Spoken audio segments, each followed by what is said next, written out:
place round here. Yeah, there's no hiding place round here. Yeah, look to the rock, hide my face. The rock cries out, no hiding place, no hiding place round here. Yeah, the devil, he wears hypocrite shoes. Yeah, the devil, he wears hypocrite shoes. Yeah, the devil wears the hypocrite shoes. You don't watch out, he'll slip on you. No hiding place round here. Yeah, there's no hiding place round here. Yeah, there's no hiding place round here. Yeah, look to the rock, hide my face. The rock cries out, no hiding place, no hiding place round here.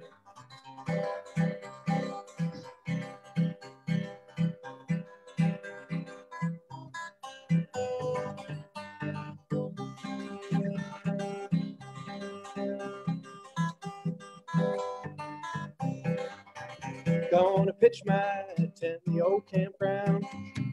Gonna pitch my tent in the old campground. Gonna pitch my tent in the old campground. Give it old Scratcher one more round. No hiding place round here. Yeah, there's no hiding place round here. Yeah, there's no hiding place round here. Yeah, look to the rock, hide my face. The rock cries out, no hiding place, no hiding place round here. Yeah. Woo! Woo! Woo! Thank you, Mr. Matt Metz. Yes, Welcome everybody to History on Tap. This, you may have guessed, our topic tonight is about music, song, a little bit of dance, all in our area. My name is Anne-Marie Paquette. I'm with the Mosby Heritage Area Association. We are joined, as always, by Travis Shaw, also the Mosby Heritage Area Association, and also by Joe Rizzo, the director of the Loudon Museum. Tonight, we have three very special guests.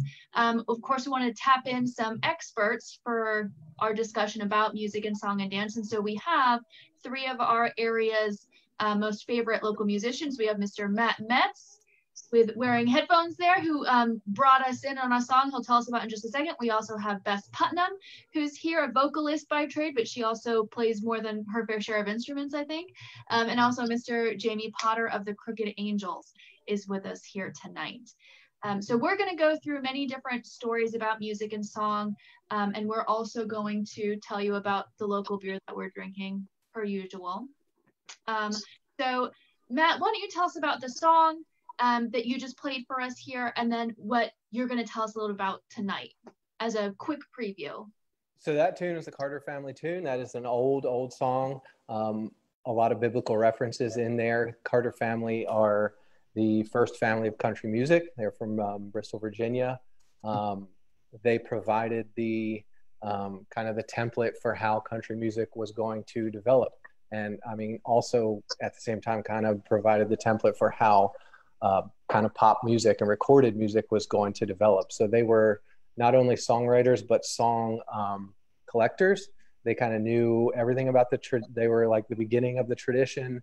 They were the kind of end of, as I'm going to talk about later, the end of music being handed down family tradition-wise from generation to generation, and the beginning of people being able to hear those traditional musics that that America ended up becoming obsessed with, and not just in like the places that it came from. Awesome. And I'm going to later talk about Ralph Stanley, and I'm going to talk about his early kind of how he got started, a couple experiences I had with him, and I'm going to talk about one of his two banjo styles, and I'll play a couple tunes from him. Great. Thank you, Matt. Joe, why don't you tell us a little about your topic tonight? So I'm going to talk about a song that really changes American politics and really, in a lot of ways, American cultures. I'm going to talk about the song Tip and Tie, which became popularized during the presidential campaign of 1840. Great. And what are you drinking? I am drinking Funky Face from Old Ox Brewery here in Loudoun County. First time having it, and I could say it is pretty good, especially if you like sours. Awesome.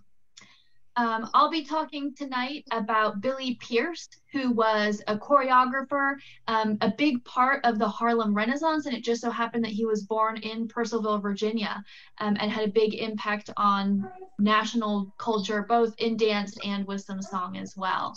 And tonight I am drinking Lost Rhino's Final Glide. It's a Hefeweizen, very tasty, a nice summery kind of a beer, even on this like very dreary we're having. Wishful thinking. I know, I'm just dreaming. Wishful drinking. Wishful drinking. That's a band name. I didn't come up with that. Band name. I had heard it.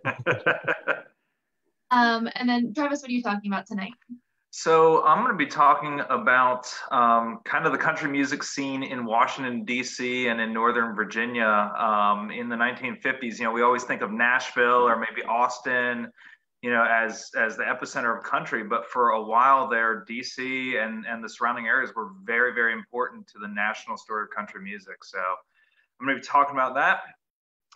Since we're talking about music tonight, I'm drinking Positive Mental Attitude from Key Brewing.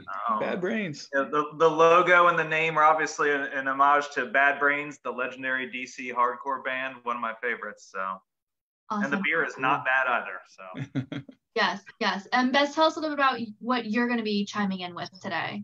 I'm going to talk about Patsy Cline. I'm going to talk about her influence over the business of music, and then what made her a legend, what set her apart. Great. And then Jamie? I'm going to be talking about one of my Appalachian heroes, Ricky Skaggs. Though I was born in Virginia in one of George Washington's old farmhouses, my dad's side of the family is actually Kentucky and Tennessee. And so I feel excited to bring a little bit of that side to the story. Great. Well, per usual, we're going to try and keep this in a quasi-chronological scope. And please comment with what you're drinking tonight. Let us know where you are listening in from, and keep the questions coming. And I'm sure there are going to be a lot of people that want to pick our guest brains tonight a little bit. Yeah, if you have requests, let us know. So. Yeah, if you have requests, I know for a fact that Travis Shaw is learning the banjo. So I just started last week, so I will not be playing tonight. All right, great. Then Joe, as our earliest bookend, why don't you kick us off? Yeah, I figured I would talk about something in the 19th century and a song that had huge ramifications on a lot of aspects of American life. But it's a song that was so relevant and popular then, it still has implications now. Anyone who's a Parks and Recreation fan might recall the episode where they're trying to save parts of Pawnee, and they go to that museum that's got that massive ball that was rolled. That's not made up for Parks and Rec. They really did that during the campaign. And they played the song Tip and Tie, again, for Tippecanoe and Tyler too.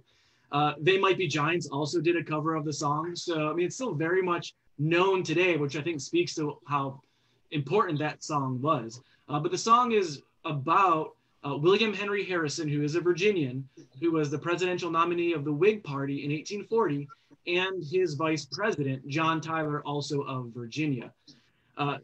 Tippecanoe comes from William Henry Harrison becoming known as the hero of Tippecanoe, a previous battle in Indian Wars. So that's how the song really started to originate. And the lyrics are fascinating of the song once they're created, because they reveal a lot of aspects of American culture, but also what a lot of people strive to be. So not only do they attack the opponent in this case, which was Democratic current president Martin Van Buren, but they also show the qualities that people wanted to possess, in particular masculinity and valor. And that's what the lyrics really epitomize. And it all started, and the kind of revolution in politics started from a quote from a Baltimore pro-Democrat newspaper, which they thought was making a strong case for their person, and thought they were saying something negative about William Henry Harrison. And they recited a quote that someone else gave saying, quote, "Give him a barrel of hard cider and settle a pension of $2,000 a year on him, and my word for it, he will sit the remainder of his days in a log cabin." So what they're basically doing is attacking William Henry Harrison. They're saying this is an old man. He was 67 at the time, older than any president could have been so far at that point. Give this guy a pension, put him out to pasture. He'll just sip on hard cider in the cabin. Can we volunteer for that, though? Yeah. Being given a barrel of cider and a pension? It doesn't sound a log cabin. And a log cabin. It's a good deal. They hoped he would think the same thing, that this was a guy who had not really involved much in national politics, just an old general that they're trotting out to try to win an election from the Democrats who have held it for 3 terms. But it has the complete opposite effect, and the Whigs become very apt at capitalizing on slogans and people's feelings, and they run with this idea of log cabin and hard cider. They start to paint William Henry Harrison as like the common man, that he is just a guy out there chopping wood by his cabin, drinking cider, philanthropic. When duty calls, he protected the country. And William Henry Harrison capitalizes on as well, changes his outfits, has much more common appeal to it. And then they start painting Martin Van Buren as this complete aristocrat dandy who has no idea what Americans are going through. Of course, perception's more reality. The reality is Martin Van Buren had a very humble upbringing in New York. William Henry Harrison's from an aristocratic Virginia family. But that's irrelevant to this because the way in which they portray him was that this is just a common man. The lyrics of the song Tip and Tie try to capitalize on log cabin and hard cider and that common man theme. One of the first verses of it says, "Let them talk about hard cider and log cabins too, and it will only help speed the ball for Tippy Canoe and Tyler too." And of course, that ball is a literal ball, a large ball that they would roll from city to rally, made of hide that they would push around for these massive rallies that would start taking off in cities in support of William Henry Harrison. And not just the ball and not just the song. Again, the song is called Tip and Tie. It's written by Alexander Kaufman Ross from Ohio. It's based off the Little Pigs minstrelsy tune. And again, they wanted to really capitalize on how people felt in 1840. And you see log cabins and hard cider sentiments everywhere. Social clubs form around these phrases. People start wearing buttons, apparel, anything they can get their hands on that have iconic images of this campaign for William Henry Harrison. And they not just try to, again, paint Harrison as this common man, but they really try to attack Martin Van Buren as well in the song. For example, one of the lyrics says, "And with them we'll beat Little Van. Van is a used-up man, and with them we'll beat Little Van." Now, Little Van is a very orchestrated attack as they are trying to attack how short Martin Van Buren is. So not only trying to paint him as they would call an aristocratic dandy, they also wanted to make fun of his lack of height. He's also short. The biggest insult, yeah. Low energy. Low energy. Yeah. But effective and still relevant for current politics, attacks like that. So he's often referred to as Little Matty and Little Van. Nice. Nice. In addition to that large ball they would roll, people would eat up this song. And it really resonated with people. And one of the reasons why they were so attracted to this song was because of the Panic of 1837, which put a lot of economic hardship on common Americans. So when they start to now think that the Whig Party is hearing them and resonating with them and can do something to help their plight, that really sets off this class warfare between elitists, as they painted the Van Buren types, and then the more common Americans as the Whigs are trying to capitalize. But it's not just men who are buying in to this new kind of frenzy of politics. It brings in all sorts of people, and women get very involved in American politics in 1840 as well. And even though they by and large can't vote, Whigs still target women to come to campaigns, to wear paraphernalia, to get their husbands to also wear things and to go to rallies. And they really target women in this pitch to get a large voter turnout. And you get some pushback locally from that, as a lot of people don't like that women are getting more involved in politics and speaking their mind. For example, there's a Democratic politician who during a debate in Loudoun County voices displeasure at the women of Loudoun for doing so. What he said in this speech, quote, this is what a newspaper said about him, that he, quote, assailed the ladies for attending political meetings and for giving their smiles to the Whigs. I'll cheers to the ladies of Loudoun who were smiling for the Whigs in 1840 and seeing that as a negative. The ladies. And all this, to recap, just does have a dramatic effect actually on generating the vote. And 1840 is unmatched in terms of voter participation in this Harrison versus Martin Van Buren election. For example, it overwhelmingly favors William Henry Harrison when people do come vote. He wins 19 out of 26 states. He also trounces Van Buren in the Electoral College vote. But what stands out more to me than anything were the amount of people who are eligible to vote who do. Mm. In 1836, 57.8% of the vote actually vote. So that's even much more than we get today. I mean, we can't crack 50% anymore. So it's still higher than now turnout in 1836. In 1840, the turnout was 80.2% of eligible voters. So I mean, it's shocking the amount. And 3/5 of the new voters, which were a significant group of people in 1840, went for William Henry Harrison. So it works.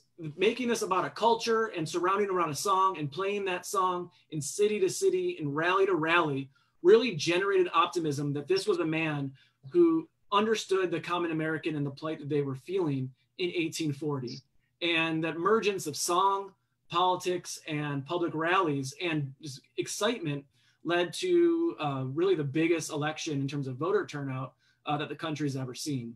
Mm. And as a song itself, people are buying the song lyrics and the music for it so they can play it. And it becomes really one of the first uniquely American songs that doesn't come over from Europe. It doesn't have a European influence. This is an American song about American politician that a lot of people, at least for the Whigs, really get behind. It sparks even a whole round of new songs where the Democrats try to copy it. Doesn't work as much. The Whigs try to replicate it with a song for Henry Clay in 1844. Also never has the same effect that Tip and Tie did in terms of tying culture, music, and politics together. Yeah. I'm really surprised though that no other campaign has tried to capitalize on the custom song giant tin ball combination. In my mind, those are the winning factors, you know. Yeah. It's like Americans are cat, just get a ball to distract us and to get our attention and it'll happen. But maybe that's what we need to get more than 50% voting turnout. Yeah, it could be. It could be. Well, it's interesting because before we went live, we were talking about the political nature of songs, you know, and in the 19th century, there are a number of those. And Jamie pointed out, you know, that John Brown's Body is a good example of that, you know, that he's right there in that area, nearly at Harper's Ferry. Jamie is right now. You know, and this idea of a song that was written by a New Englander about an event down here, you know, could spark such major cultural repercussions, you know, on both sides of the Potomac. Mm-hmm. Yeah, and I think people have a lot of sentimental and emotional attachment to songs now and then, where people really bought into this. They really see themselves in these lyrics for Tip and Tie. And for John Brown's Body, while Southerners recoil from what happened in Harper's Ferry, there's people who see this is someone who's putting to action feelings I've had about a crucial moral issue. And you see that play out through armies and camps as a way to solidify soldiers and rally around. Other songs take the same thing too, but songs take such a cultural tie-in that you see. And John Brown's Body is a very significant one nationally and locally. Yeah. Yeah, I think you're absolutely right. Did we have any questions coming in? None that we've got coming in yet from the crowd. All right, we're going to keep charging forward. So my story is much less about an overt political song or musicality in politics, but is more about some of the cultural revolution that happens in the early 20th century, and is more specifically about Billy Pierce, who was born in Purcellville in 1890. He was the only child of a farming family who were also from Purcellville, an African-American family. Billy went to school. He went to both Storer College in Harper's Ferry and also to Howard University before he became a reporter. And so he was a reporter in Chicago. He played the banjo for Diamond Dick's Medicine Show, of all things, one of the last medicine shows in America. He also played the trombone and sang in different vaudeville shows. So he was kind of a Renaissance man of talents. He was obviously very well educated. He was a credible reporter, and he specialized in the art scene. He also went and fought in World War I with the 8th Illinois, which actually he served under the highest ranking Black officer in the United States at the time. So that already is a fascinating life, is a really interesting person. But then he came back from the war and went right back to work in Chicago reporting, but eventually ended up in New York City deciding that he was going to be a choreographer. In working the vaudeville circuit and being a musician, he saw this tremendous, demand for dance, for choreography. And in the vaudeville circuit, the same with the minstrel shows and the same with now Broadway at this time, they are eating up traditionally Black avenues of expression, right? Whether that's song, whether that's movement, things like that. So the Harlem Renaissance is taking off in New York City as these individuals kind of percolate there and are actually taking charge of the art scene that had, until this point really taken advantage of their thoughts and ideas and the things that they produced. Billy Pierce starts off by just renting a room on 46th Street in the same place where he is working as an elevator operator. And that is the beginning of Billy Pierce's dance school. But within a couple of years, it has grown to be 2 floors and 5 whole rooms in that building. And you have Buddy Bailey, who's a very well-known dance instructor with Broadway, is teaching classes there. So he himself, Billy Pierce, he dances, but he's more of the choreographer for groups when you're doing a show, like a Broadway show. And then Bailey would do more of the individual choreography. And their biggest hit, which I know is going to ring a lot of bells, it won't, is everyone knows the Charleston. That was wildly popular in the 20s. It was a big deal, but that wasn't the only dance that happened in the 20s. In fact, by 1926, the Charleston was passé. If you're doing the Charleston, it's like if you're out here doing the Fortnite dance. It's just not the newest thing anymore. You gotta floss now. No, I don't know. So Billy Pierce had worked with Ann Pennington and Patrick Cola. They were 2 well-known dancers and performers on Broadway, and they invented, kind of repackaged this dance called the Black Bottom. And there are many stories about where the Black Bottom, where that name comes from, where the dance comes from. Some people attribute it to the Black Bottom Swanee, down Swanee River. People are familiar with the old Swanee River song. And then it's about getting your feet stuck in the mud, and you're resting your feet out of the mud, and that's where you get this kind of funky dance. Or it's about a cow that was stuck in the mud, or it's about Black Bottom, Detroit, that area. So there's a mythic quality about the origins of the song, but it's a mythic quality in which neighborhoods all over the country can claim ownership or inspiration of this song. But it's Billy Pierce who gets the unwritten credit, mind you. He's of course not formally recognized, but that launches his career in a new way. And so starting in 1926, 1927, he is instrumental to a new hit musical almost every year for the next 7 years. And these are titles that are not familiar to all of us now, but so the first one, The Black Bottom, was a feature song in George White's Scandals, which was a whole series. And then he did the Sugarfoot Strut for Rita Rio. And then he did the Moaning Low for The Little Show. And it goes on. And by 1930, he's so popular that he is brought overseas to consult with European directors as well. And mind you, 1930 is now the point where we're doing talkies. Huge game changer that it's no longer silent film. So now we're seeing some of that music and those dances on screen and not just performed live.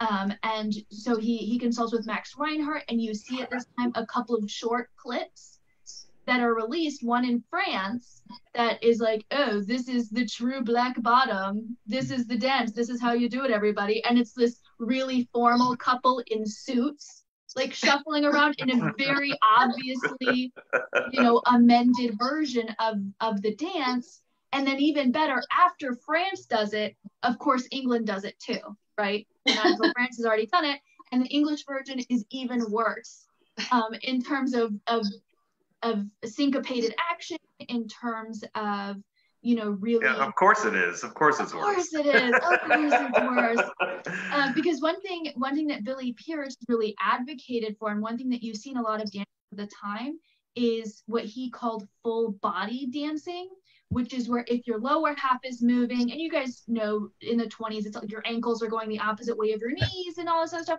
then your hands and your elbows also need to be doing wacky, wild things. Right. And so that was kind of the idea. It's such an active dance type, whether it's the black bottom or the sugarfoot strut. But in England, they're just like barely shuffling their feet around. They're like not even moving. It's pretty funny. So by 1930, he is a pretty big deal, even though most of the time, these black workers, these artists and these professionals are uncredited.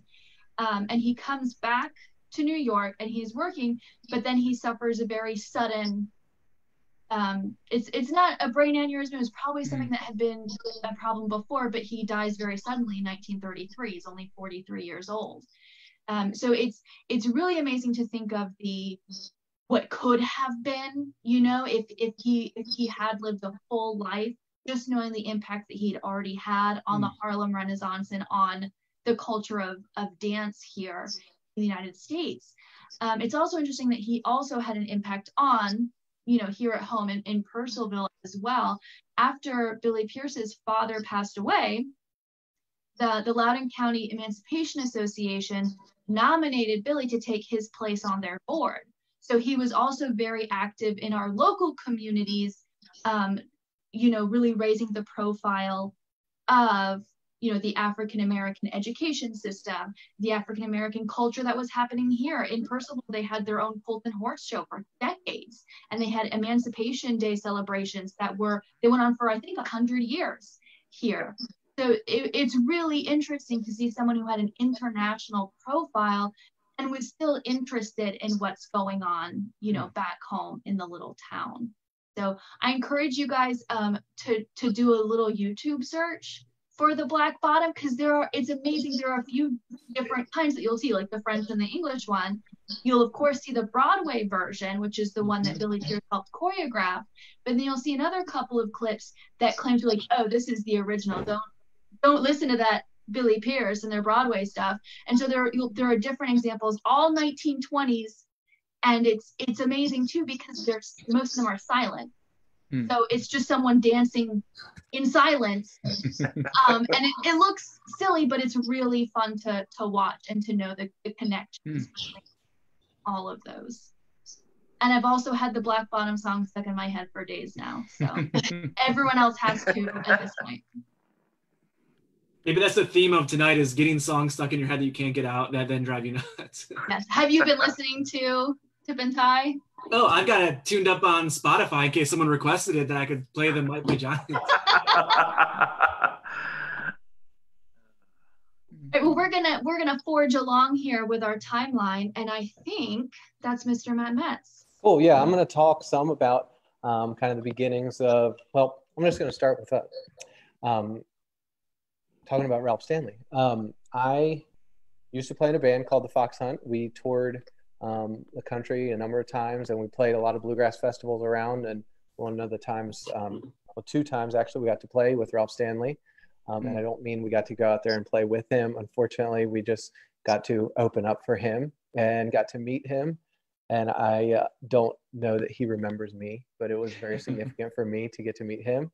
It was very cool. We played with him once in Virginia and once in Shepherdstown at the Appalachian Heritage Festival that they put on there. A couple things I remember about seeing him. First of all, I'm just going to talk about how I'm going to talk. I'm going to talk purely anecdotally, because if you want to know about Ralph Stanley, Google it. There's an autobiography. There's all that stuff. So I'm going to share my experience and what he means to me. The first time I saw him was just the coolest thing. It was kind of in the genres that I was playing in. He was kind of the biggest thing. And to just make a pretty cheesy segue from the political stuff, I would say that in bluegrass music, if Bill Monroe is George Washington, then I would say Ralph Stanley is Thomas Jefferson. definitely as, if not more important than the father of, of bluegrass, Bill Monroe.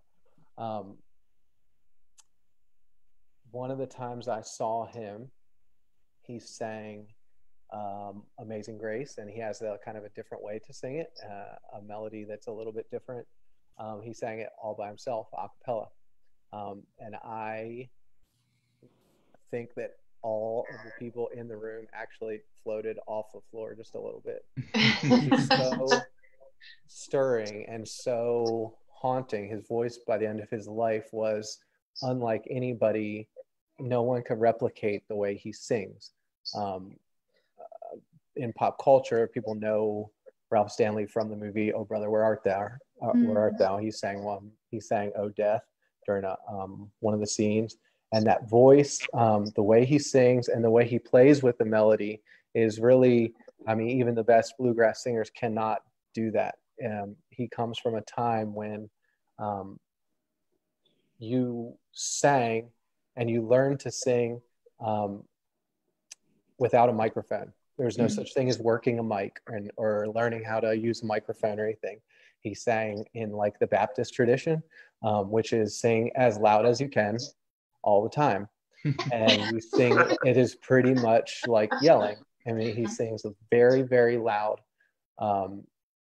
And that voice that he had, especially by the end of his life, that's how you get that voice, is you start out singing as a little kid.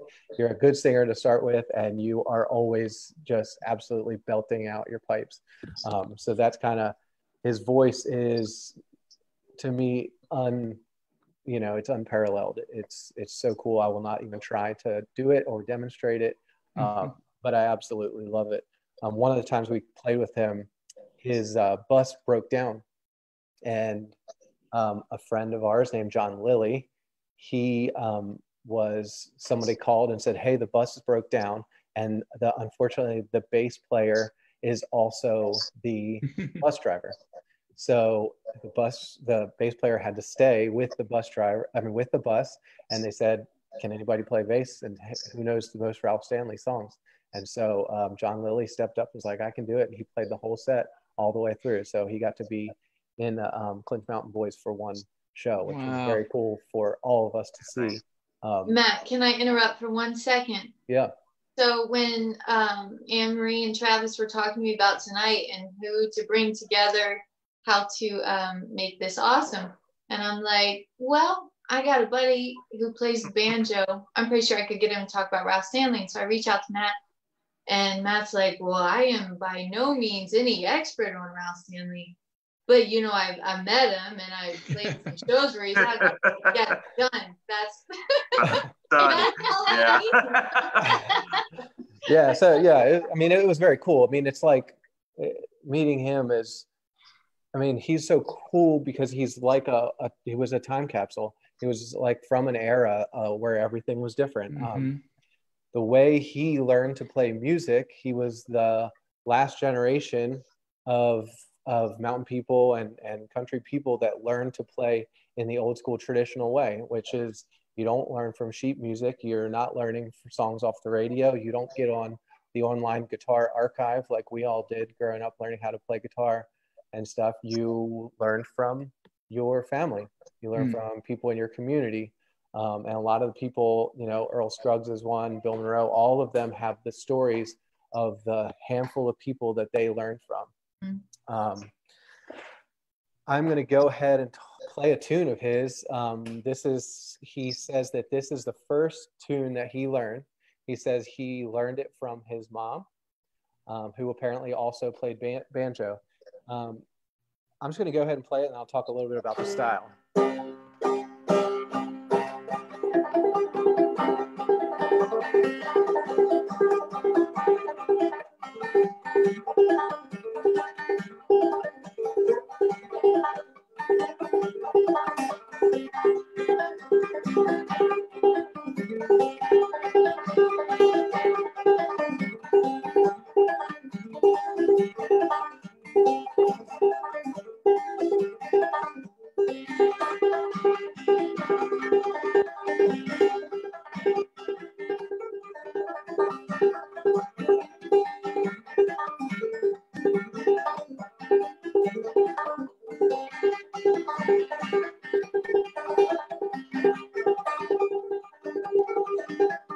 Shout Lulu, shout bow, shout Lulu, shout bow.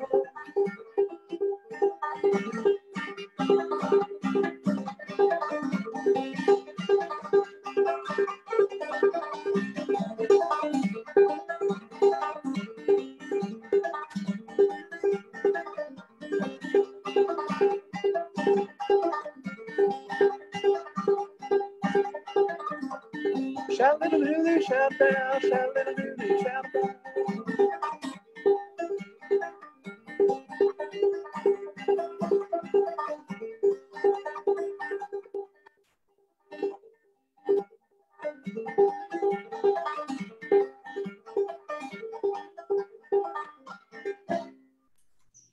Woo!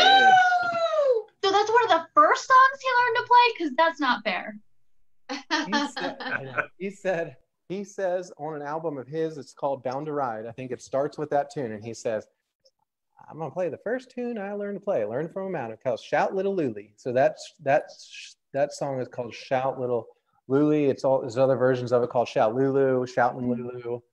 That's kind of a common old time banjo tune. Ralph Stanley played music before there was a term bluegrass music. He played, when he played, I imagine learning, they would have called it old time music.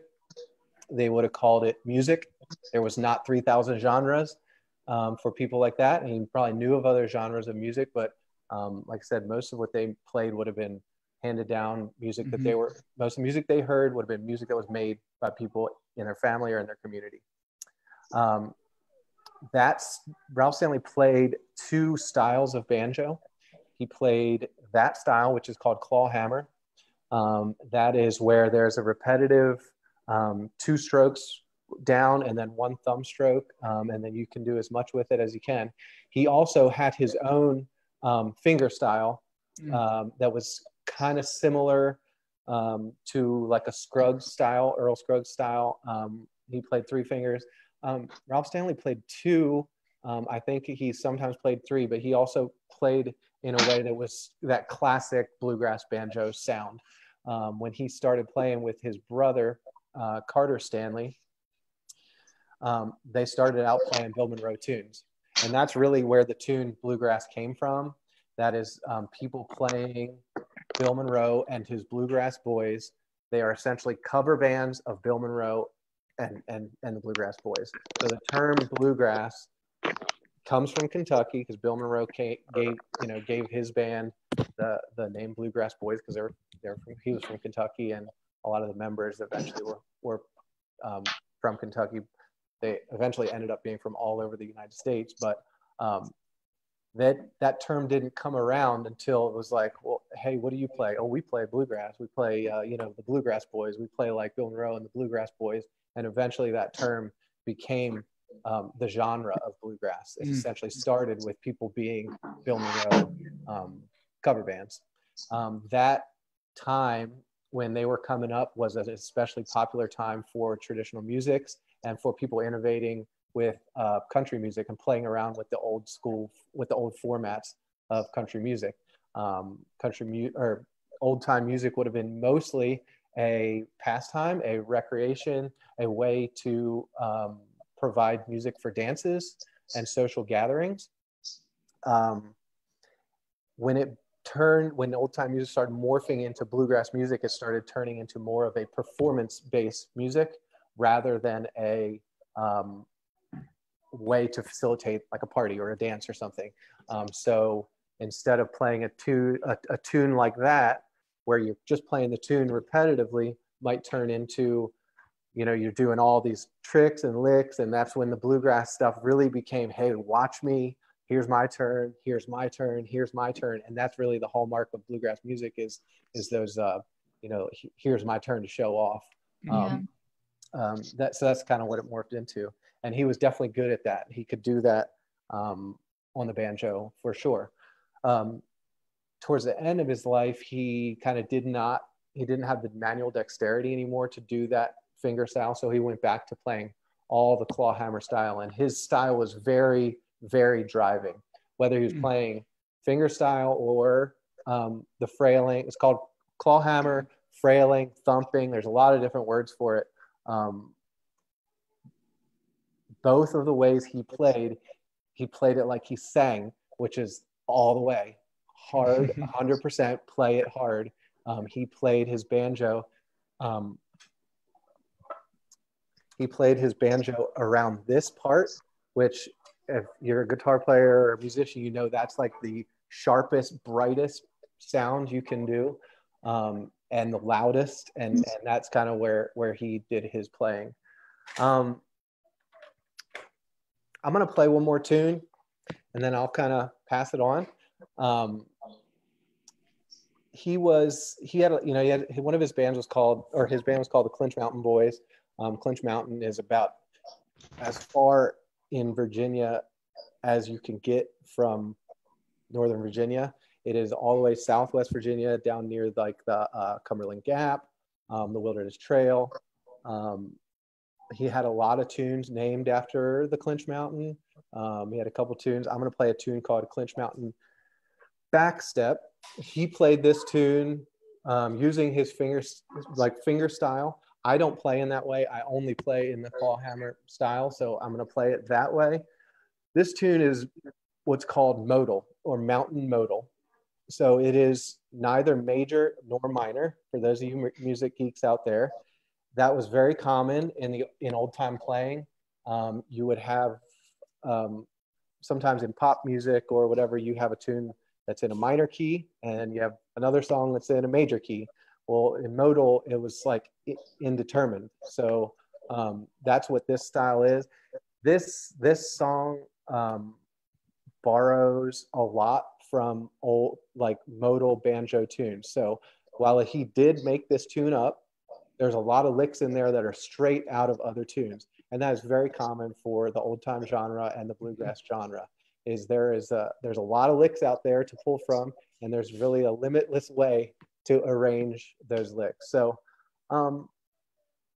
if there's no questions or anything to add, I'll go ahead and finish up by playing a tune called Clinch Mountain Backstep.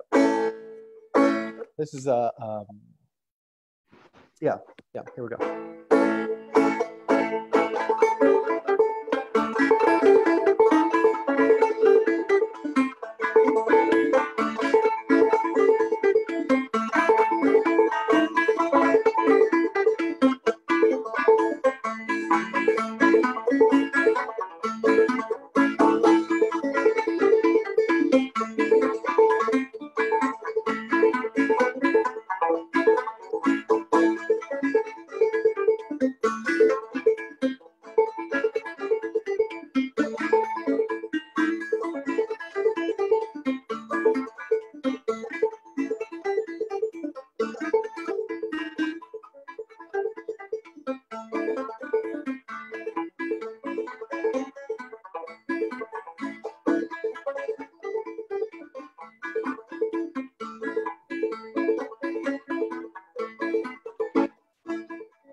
We are getting a lot of comments of people who are really enjoying the music. Just want to give you guys a shout out. Matt, everyone's really enjoying it.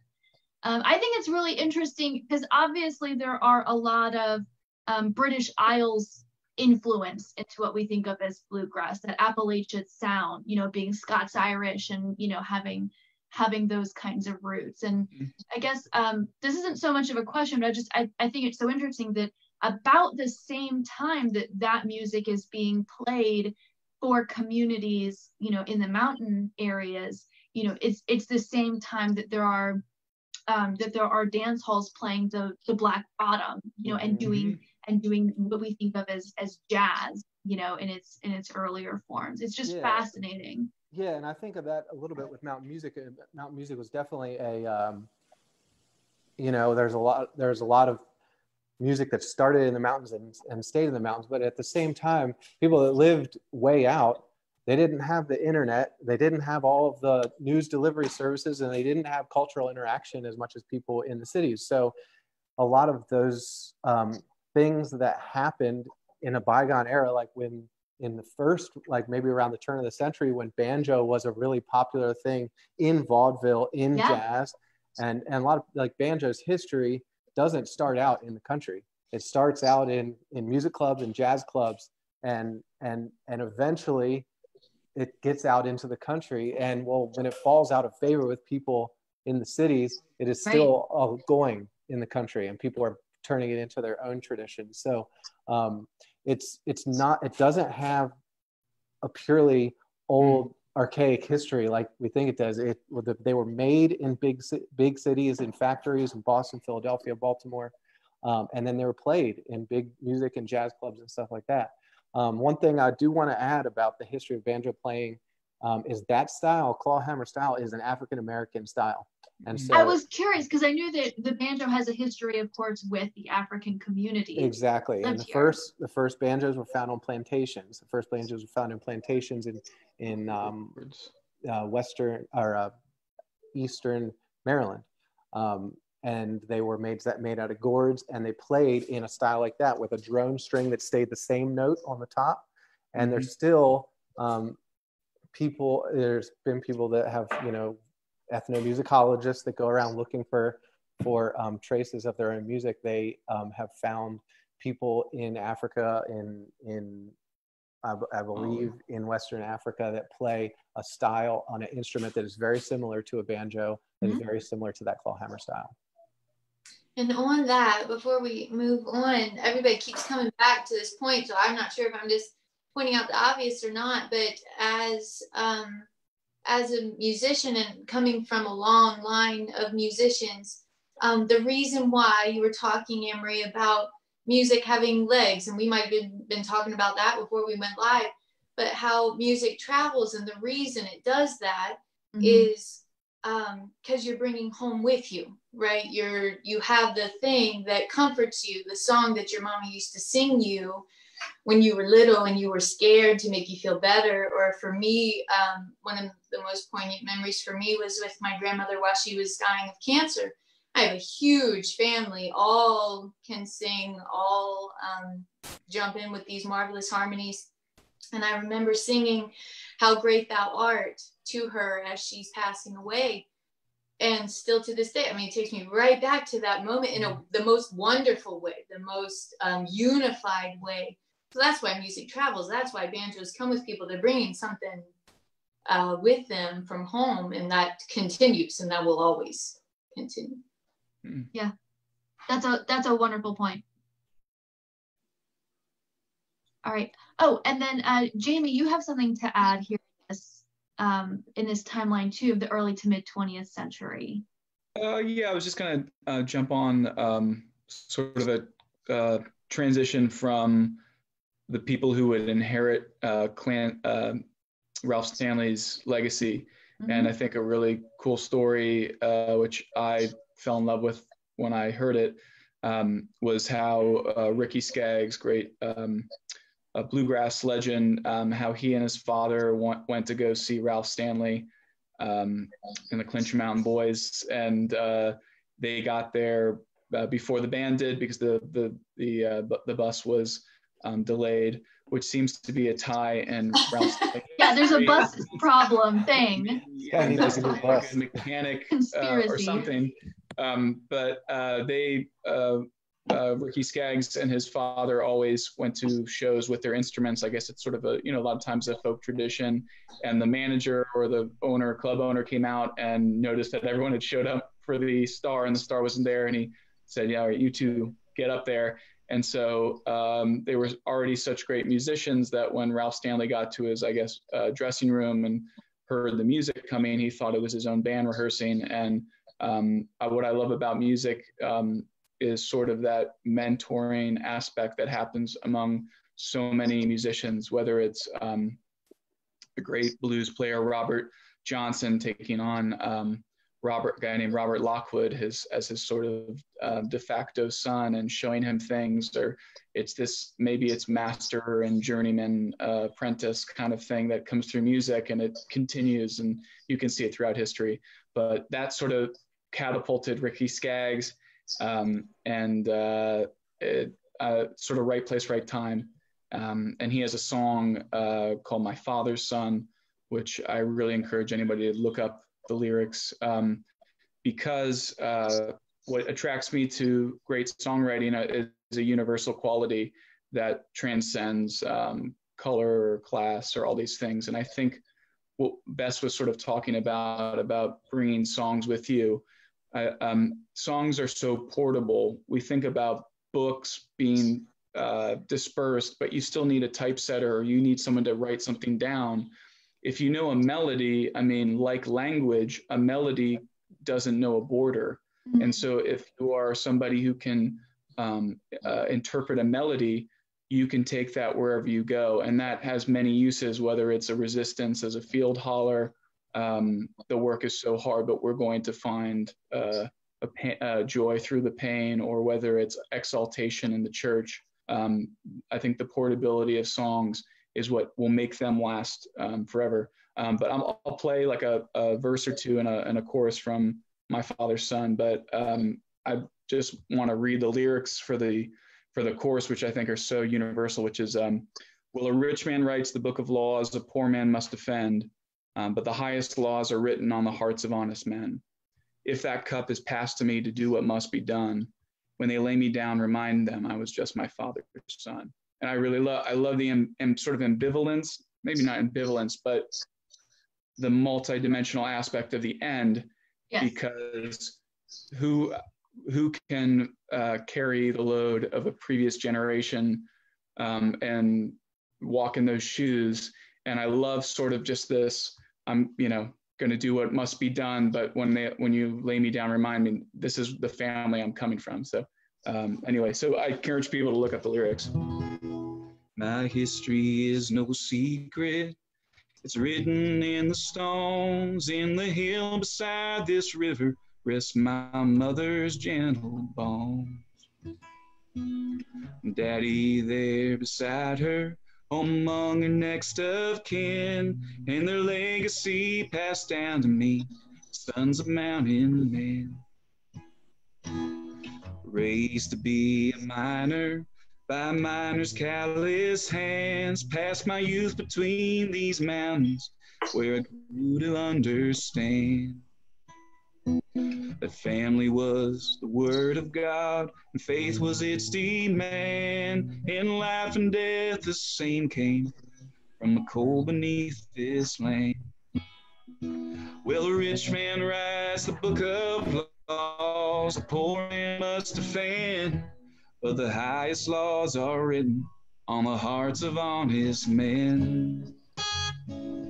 If that cup is passed to me, to do what must be done, when they lay me down, remind them I was just my father's son. So it's a beautiful song about place and people, and I love life and death. Both life and death came from the cold beneath this land. Take any resource through history, which makes households or makes a middle class or makes security, and then take that away, or take the dangers that go for procuring that. So I think that is super, super poignant. But I think you're right, Jamie. The idea that it's at the same time so personal but so universal. Yeah. You're right. Yeah. Yeah. And then more on top of that, so those words are incredible, right? Those words alone could change your whole life if you just focused on them for a good solid month, right? But then you add in the chord progressions. Sure. And that, I think it was a minor chord all of a sudden in the middle of that other that all of a sudden makes you're asking a question, it caught your attention. That is the magic. That's the difference between wonderful words, important words, and then the reason we set them to music is we can make you feel something that the words alone wouldn't have been able to make you feel. Sure. And I think that's the mania and the devil in the details for songwriters is just close is not enough. And so it can become a dangerous or a beautiful obsession chasing that craft. And so like Bess is saying, yeah, that little minor dip really pulls something. The last thing I want to add is that there's a really, I think I mentioned this in an email, but there's some really powerful sessions that have been going on since the mid 90s called the Transatlantic Sessions.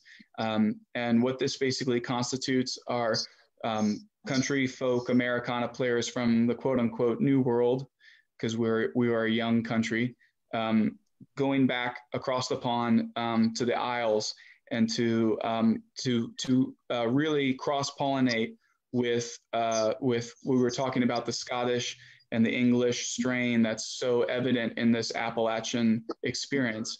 And where I learned my father's son was actually from watching these Transatlantic Sessions with Ricky Skaggs playing with these incredible Irish players. So I think it's like almost like the prodigal son coming home, and why we can't really be on a porch in Southwest Virginia and 1917 or whatever. I think when we, in a really cool way, when you listen to these Transatlantic Sessions, maybe even more, you can actually hear the old world and the new world colliding in that really cool musical mixing bowl. So yeah, I definitely recommend checking that out.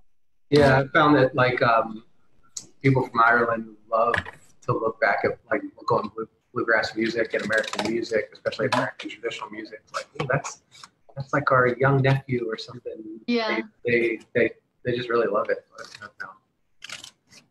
Well, Travis, tell us about Patsy Cline. Sure. Yeah, we're gonna kind of transition in the middle of the 20th century.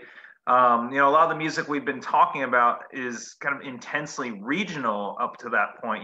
They call it hillbilly music or mountain music, old timey music. But in the 20th century, mid 20th century, the decade or two after World War II, that's going to become a national phenomenon. It's really going to transcend this Southern Appalachian background and become something that people listen to across the country. And a huge part of that story, of that transition, actually centers around our area, centers around Washington, D.C., centers around Northern Virginia. And there's a few different individuals that are responsible for that. One little bit of background I do want to give is, during the war, a ton of people, who lived in these areas that have been ravaged by the Depression, where poverty has been kind of the standard for generations, are moving to the cities. They're working in the defense industries. So these people are taking, kind of like what Bess mentioned earlier, they're bringing this music that reminds them of home to places like Washington or Baltimore or Detroit or Chicago. And, that's going to play a huge part in this story. But as you kind of alluded to, someone else that I think is particularly pertinent to this story is Patsy Cline. Probably the most famous musician to come out of our particular, part of the world. She's born in 1932 in Winchester. Virginia Hensley is her birth name. Very, very troubled childhood. I don't want to get too much into it, but the family moves over a dozen times during her youth. They actually live here in Loudoun County for a time. They live in Round Hill, just west of Purcellville. Patsy goes to school there in Lincoln, just outside of Purcellville, for a little while. But where her kind of the transformative moment in her life comes when she's 13 years old. She suffers this very severe infection in her throat. She nearly dies. According to her heart stops. And when she recovers, she finds that she's left with this very changed voice. She says it's a booming voice like Kate Smith's. And that is going to become kind of her signature throughout her entire career. She has this, for a female singer, kind of a deep, almost husky, smoky voice. And she, like you were saying with Ralph Stanley, she never holds back. She puts emotion into her songs. And that's something that she's going to become known for. Even as a teenager, she drops out of school at 15 to support her family. She's going to be playing local shows around Northern Virginia, a lot of places that we know about and can still visit today. If you go to the old Legion Hall in Berryville, which is now the Dollar General, she used to play there. She would play at the racetrack in Charlestown, which of course is still there, Rockwood Hall down in Warrenton. So all of these areas that are within our community today, you know, this young, unknown teenage girl, Virginia Hensley, is playing these, you know, when she's 16, 17, 18 years old, which I find, you know, absolutely mind-boggling. One of the places she played most often was actually the Moose Lodge up in Brunswick, Maryland, right across the river. And that is where she's going to meet her first husband, a guy named Gerald Klein, who ran a construction business up in Frederick.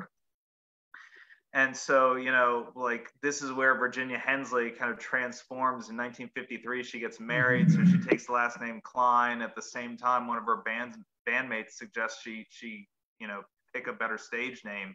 So she starts going by her nickname, and Virginia Hensley becomes Patsy Cline. And that is, of course, how she'll be remembered forever. See, you need a rock and roll name. It's important. What's that? I said, see, you need a rock and roll name. It's important. Oh, absolutely. Yeah, Virginia's maybe not the most rock and roll name, but right around this time is when she gets her first big break. She plays at the National Country Music Contest at Whippoorwill Lake, which is down outside of Warrenton. And this is like a fascinating thing. This contest is organized by a man named Connie Gay. Connie Gay is really the unsung local hero of country music history. You know, he's from North Carolina. He comes to the Washington area during the war, and he really is responsible, almost single-handedly, for bringing country music to this area. He's going to start first on the radio, WARL out of Arlington. He starts a show called Town and Country Time. That gets picked up in syndication across the country. You know, dozens and dozens of stations pick it up. In 1947, he hosts like the first big country music show in the area at like a highbrow establishment. He gets a bunch of Grand Ole Opry stars to play at Constitution Hall. You know, people like Grandpa Jones, Eddie Arnold, Minnie Pearl, they all show up. And this, for a lot of people in the Washington area, is their first exposure to this kind of music. And he uses contests like this National Country Music Championship as a way to scout local talent. And so he's going to pick up on Patsy Cline. She's one of the first regular stars on his television show that's going to premiere in 1954. You know, they record in Washington, D.C. at Turner's Arena. And again, just like his radio show, this is going to get picked up in syndication coast to coast. You know, not only is Patsy Cline a regular, but this is also where Jimmy Dean gets his big break. Probably more well known for Sausage nowadays, but, you know, certainly a huge star of both music and television in his time. Roy Clark, also later known as the host of Hee Haw, but again, a fantastic musician. They all get their start in this town and country TV show that Connie Gay is running. And like, you know, again, I cannot understate the importance of Connie Gay, because he owns clubs in the DC area. He makes millions as a music producer, as one of the founders of the Country Music Association. So, like I said, single-handedly brings this music to an audience that is not familiar with it, and really helps make country music a nationwide phenomenon. So Patsy Cline becomes a regular on his show through the 50s. She's still going to play locally. She plays a lot of shows down at the Watermelon Park in Clark County. Some of us have been there before. Club Hillbilly, which was Connie Gay's club in Prince George's County, Maryland. She's playing there. So again, own it, right? If they're going to call it hillbilly music. Yep. Absolutely. That's a whole nother thing we can get into, but her big break nationally is going to come in 1957, and oddly enough, it has another interesting heritage area connection. She appears on Arthur Godfrey's Talent Scouts. Now, this is like the American Idol of its day, and the reason why this is kind of strange is Arthur Godfrey actually lives in Leesburg, Virginia.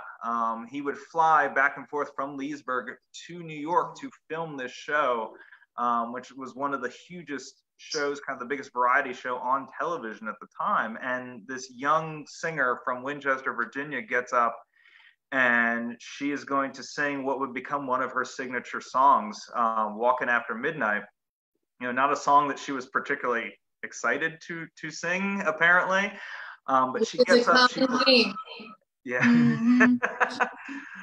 She performs, and almost overnight the song explodes. You know, hits #2 on the country charts, and most importantly, #12 on the pop charts. And she becomes the first female artist to become a crossover hit. You know, not just this hillbilly regional Southern music, but you know, the pop charts as well. You know, nationwide appeal. I don't want to get too much into Patsy Cline.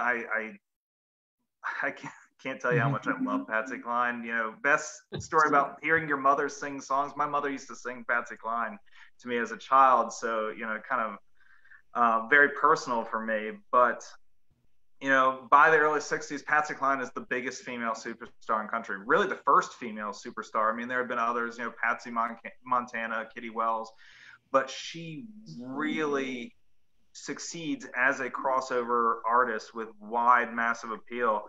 Of course, that would be cut tragically short by her death in 1963. She's only 30 years old, which again, I think is remarkable that this woman can have such a tremendous impact on music when her career was just so tragically short. And I know, Bess, I don't want to step on your toes because you have a lot to say about Patsy as well, so I want to hear it.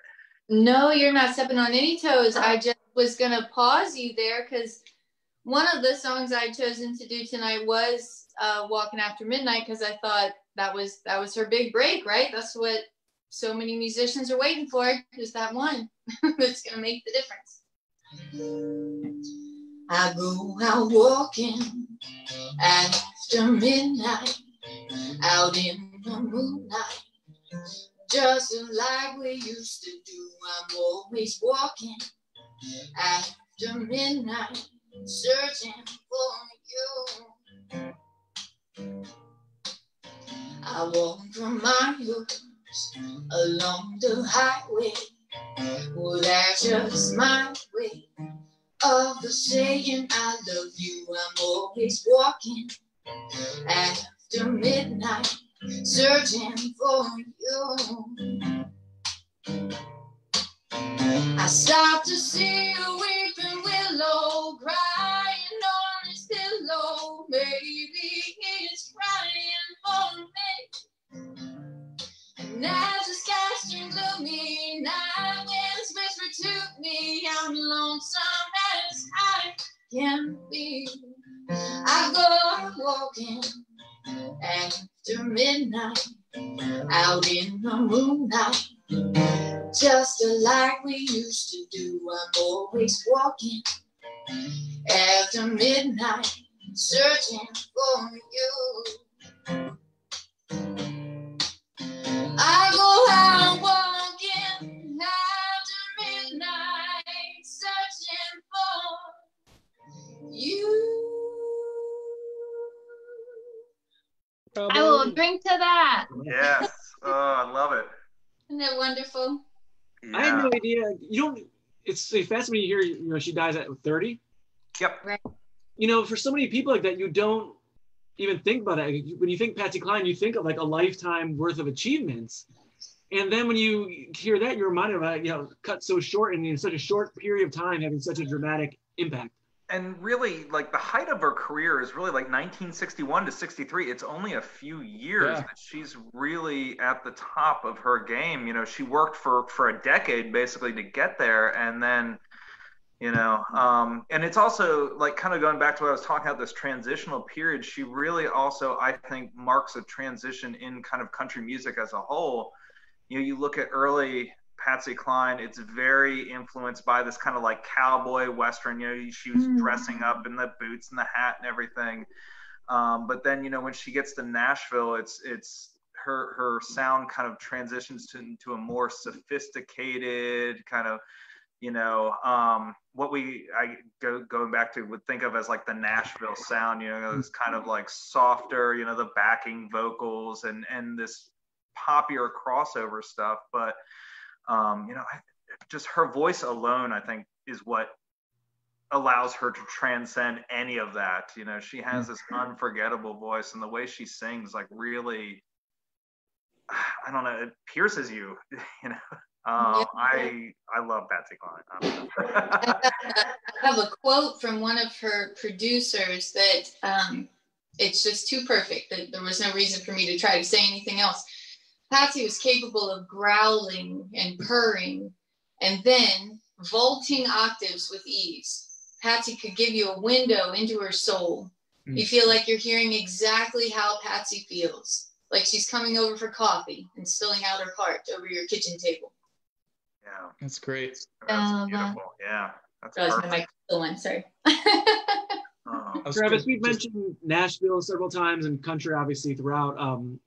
We'll let Bess keep going, but then I have to remind me that we've got a question from the audience too, about some country music and portrayals in it.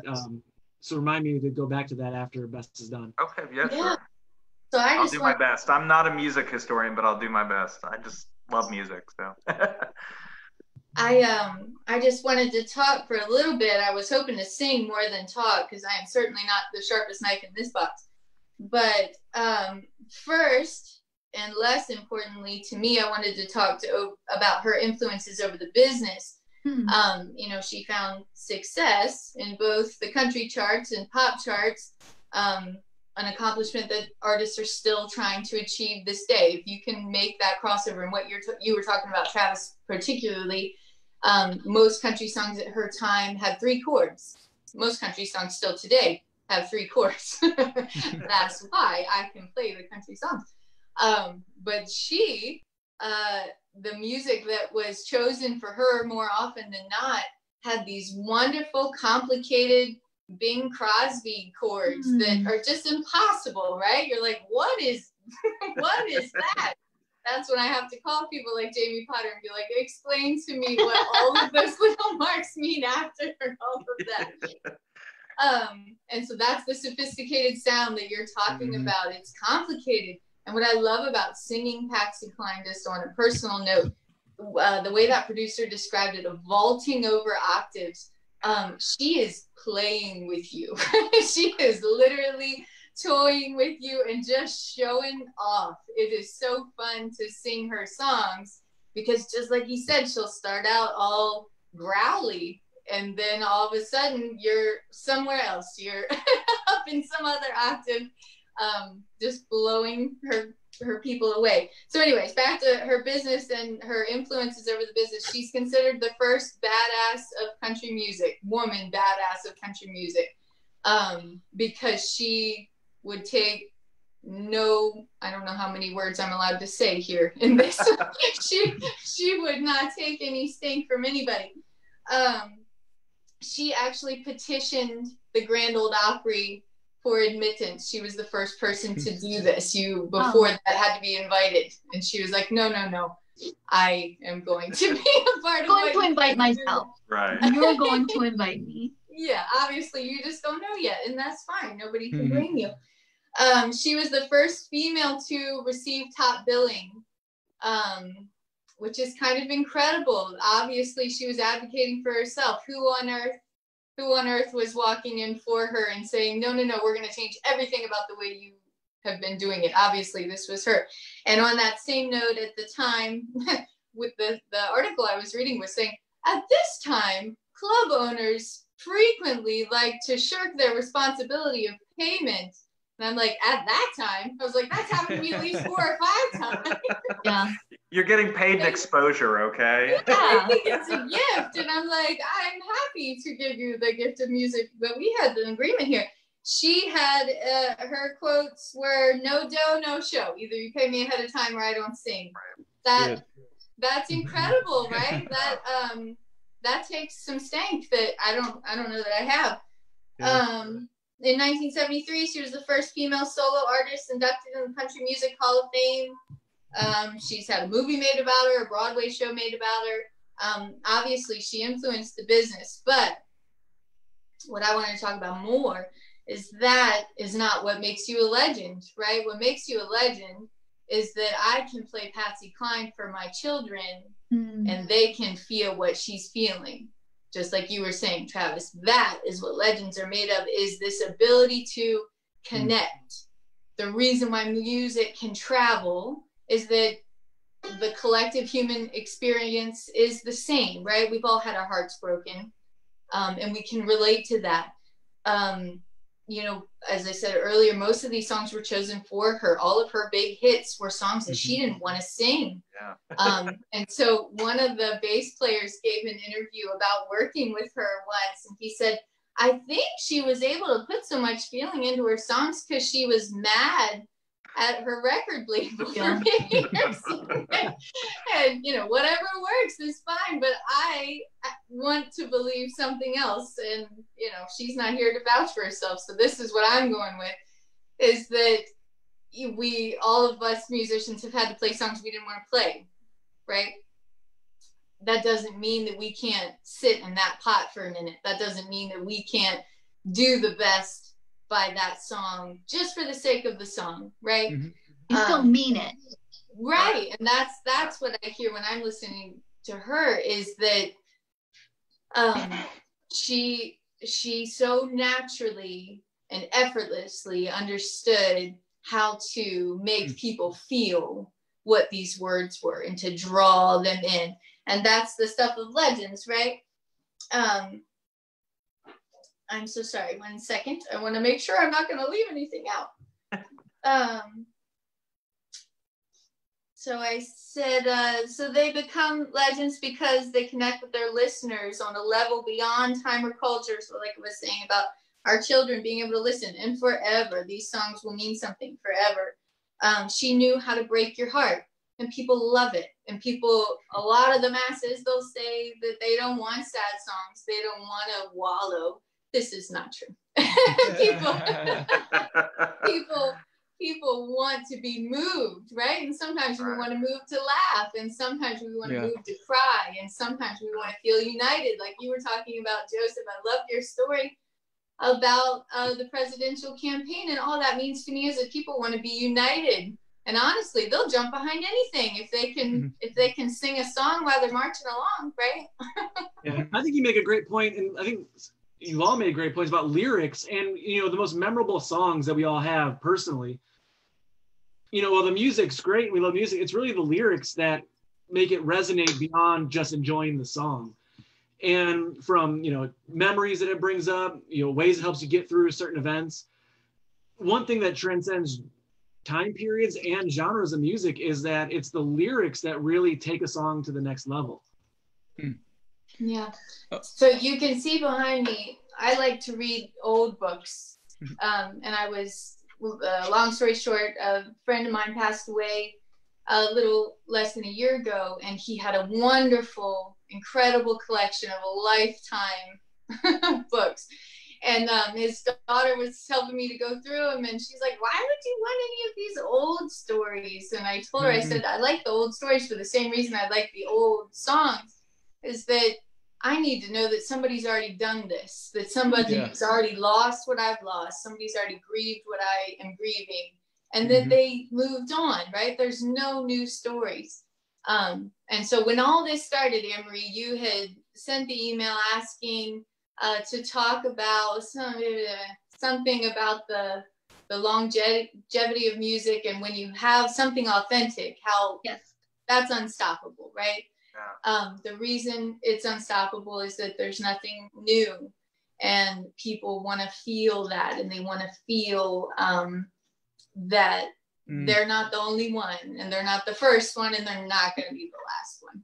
Yeah. And I think that's insightful too, because I feel the same about a lot of those things that you said with books. Is, you know, history is the same way too, you know. And how often do we get wrapped up in a political campaign, and then we learn the media back in 1840 was already, you know, deciding on what the narrative was, and you know, but then, you know, people did feel heartbreak, and they expressed it, you know, and that we can go back and, you know, trace those stories and learn from them, but reassured that, like, well, we still got here, after all of that.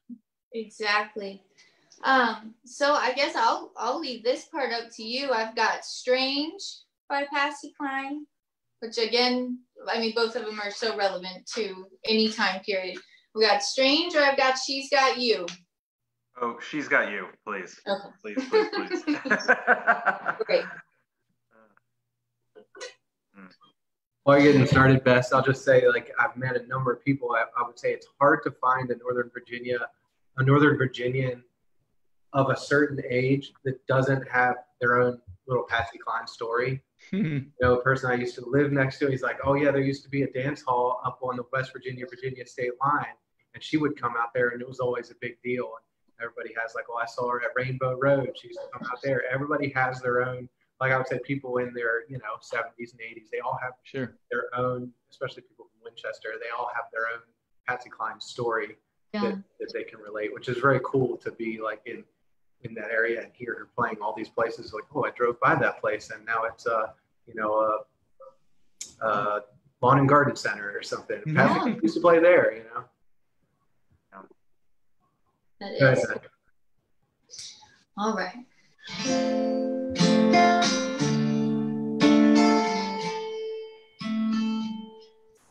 I've got your picture that you gave to me, and it's our love just like it used to be. The only thing different, the only thing new, is I've got your picture and she's got you.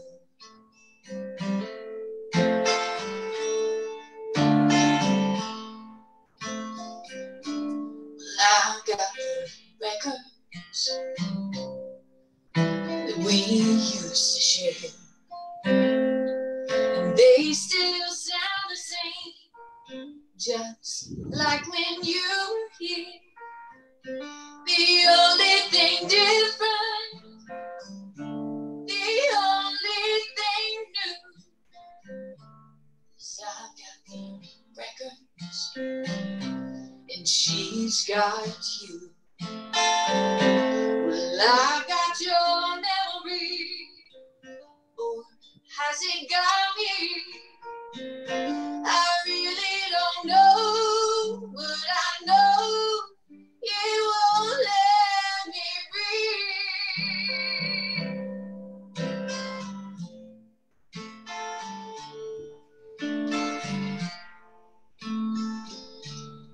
I've got your class ring, well, that proved you care, and it still looks the same, just like when you were here. The only thing different, the only thing new, is I've got these little things and she's got you. Well, I've got your memory, or has it got me? I really don't know, but I know you won't let me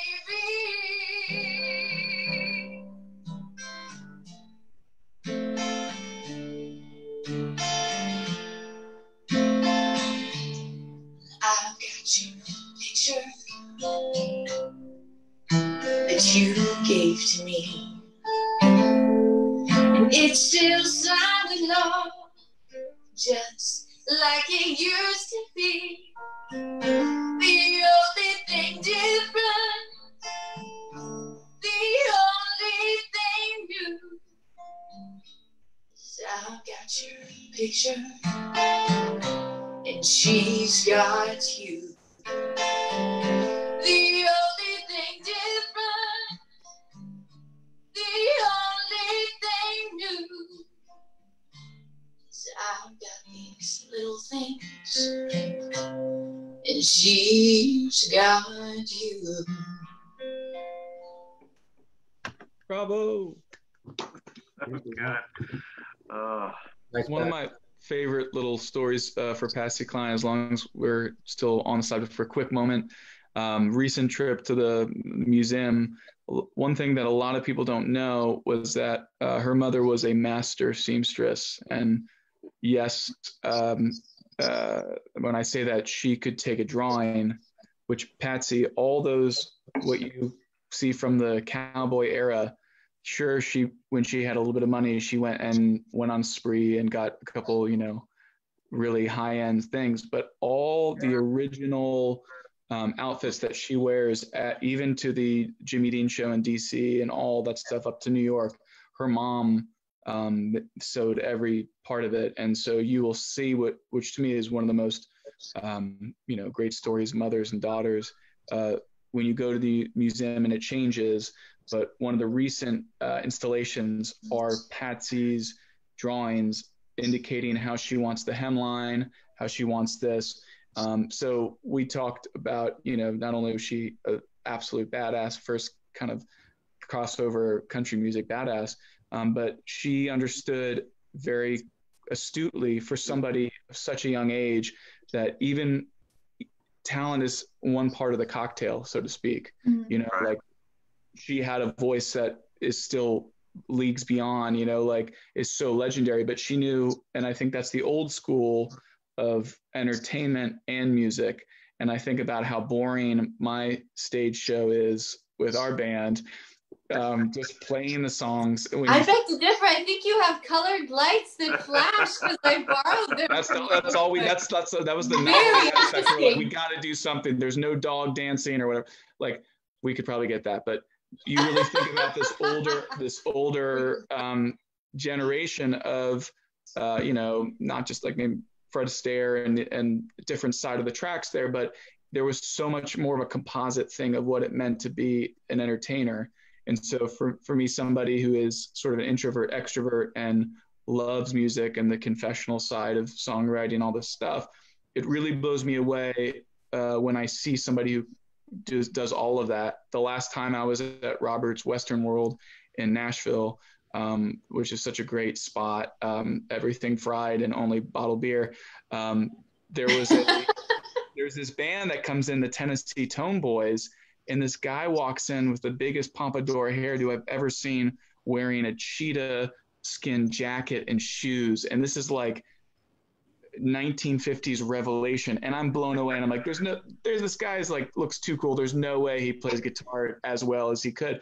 And not only does he play guitar, well, he's Ukrainian and he knows country music better than us. And throughout the set, drummer, bass player, upright bass player, and guitarist, they're switching instruments.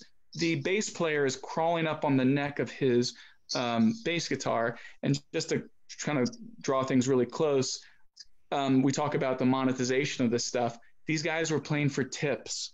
I mean, tips on a 2 o'clock. Like, so whenever you get down in the mouth, if you're a creative person, being like, I'm just not making money from this. The greatest Telecaster pompadour hair, skin jacket, multi-instrumentalist probably in the world is playing tomorrow at 3 p.m. at Robert's Western Roll for half off hot dogs. So just to bring it full circle, and I will just close with the one quote from Van Morrison, is that music is spiritual, the music business is not. And I think, that sums it up well.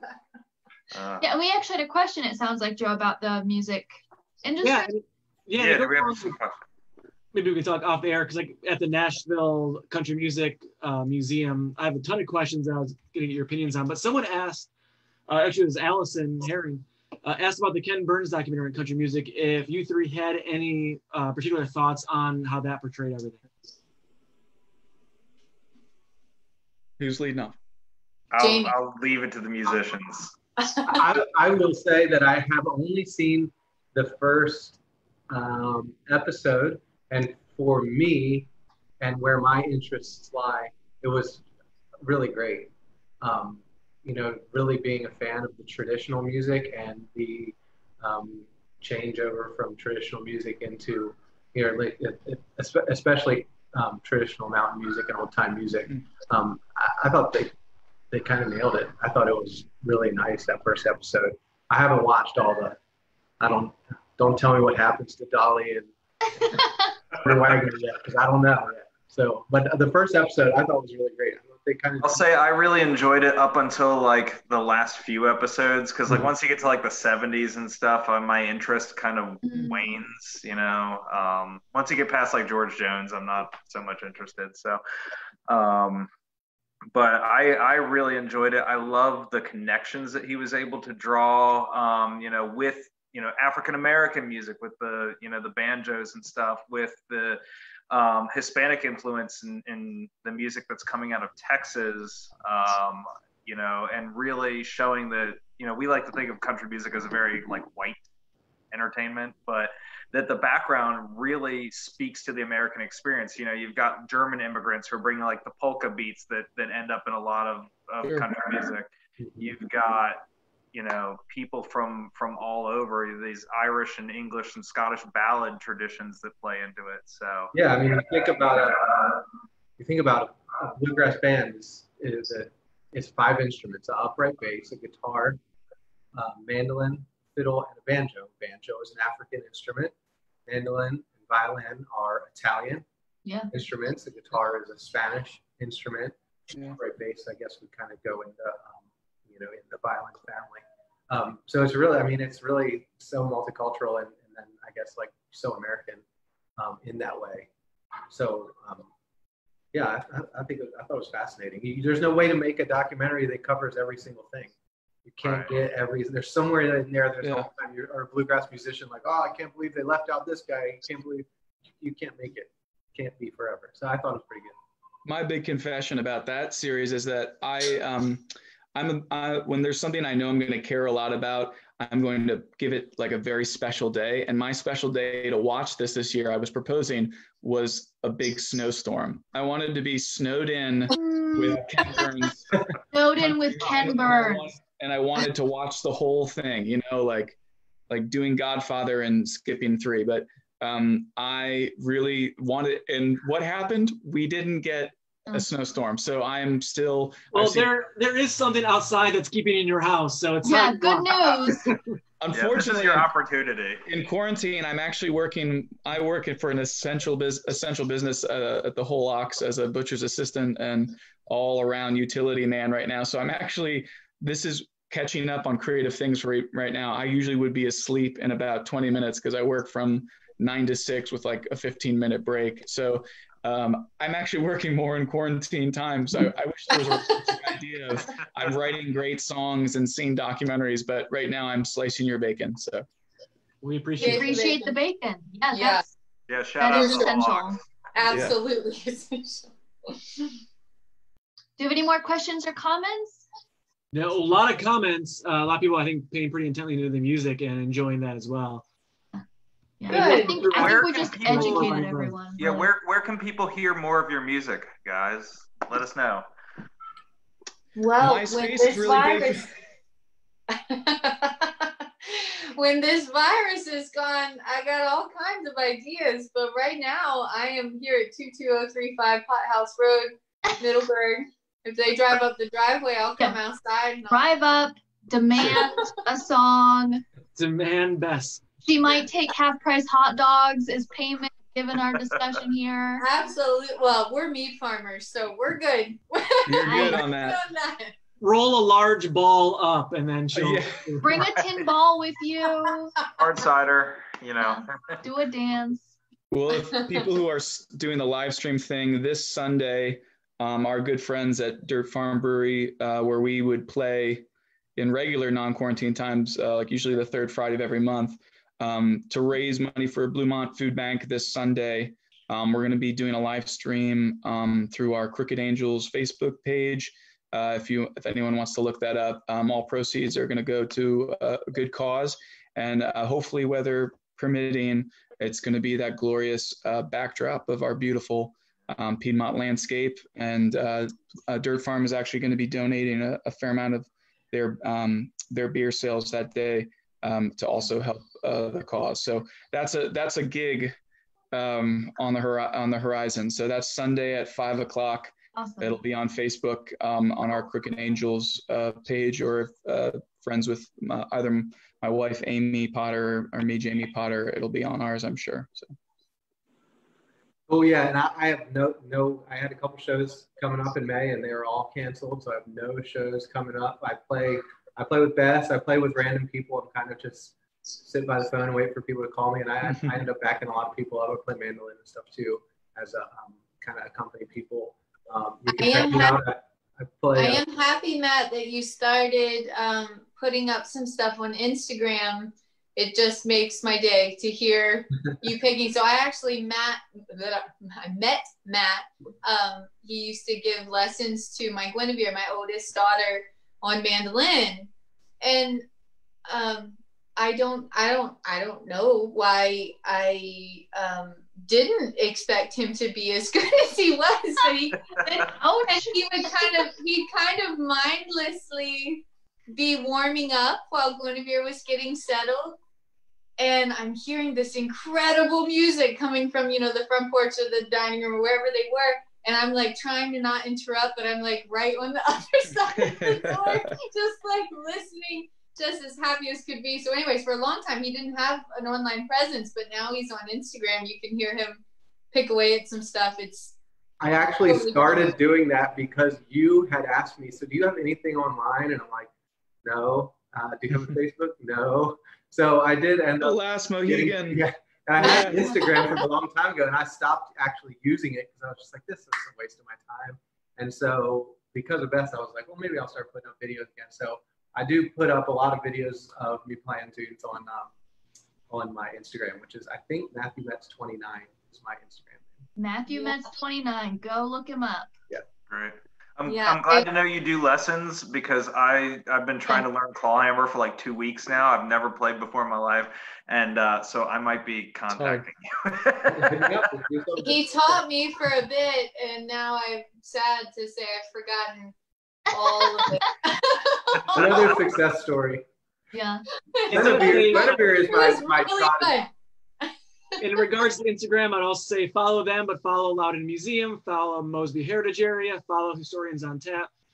We've got virtual programs with Mosby and Loudoun Museum, multiple times a week. We've both got membership programs. We'd love it if you could follow us on all our platforms.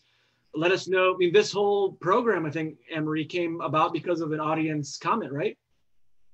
Yes, actually it was.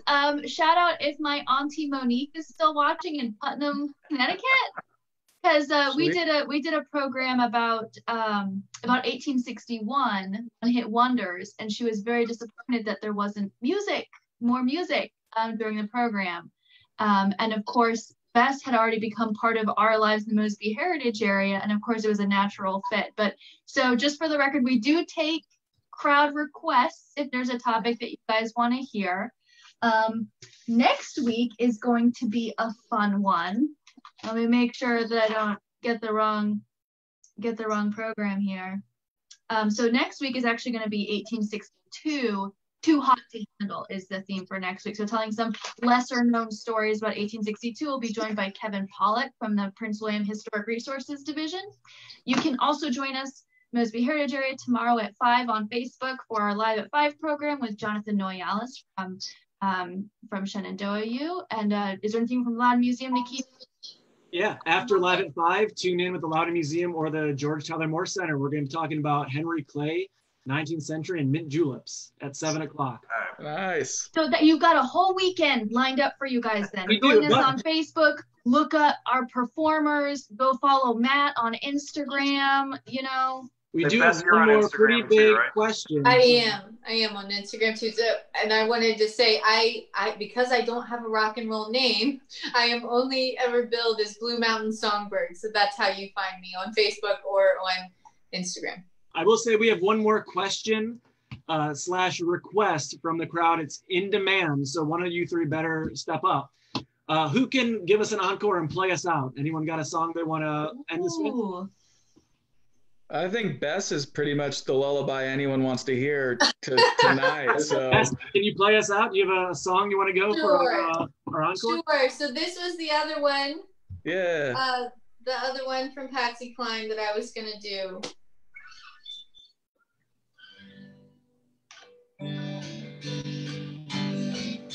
Strange. I gotta turn on my microphone.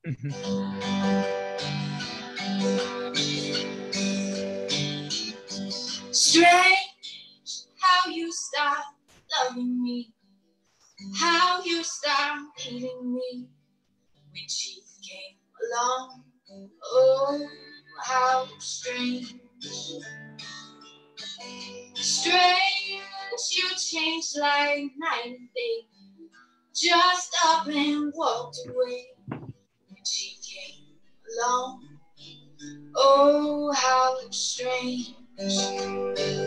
Well, I guess that I was just your puppet you held on a string. To think I thought you really loved me, but look what thoughts can bring. Strange, you're still in all my dreams. Oh, what a funny thing, I still came for you. Oh, how strange.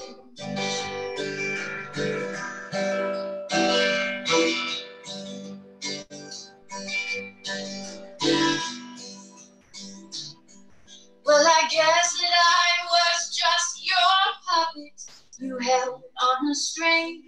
To think I thought you really loved me, but look what thoughts can bring. Strange, you're still in all my dreams. Oh, what a funny thing, I still care for you. Oh, how strange. How strange, how strange.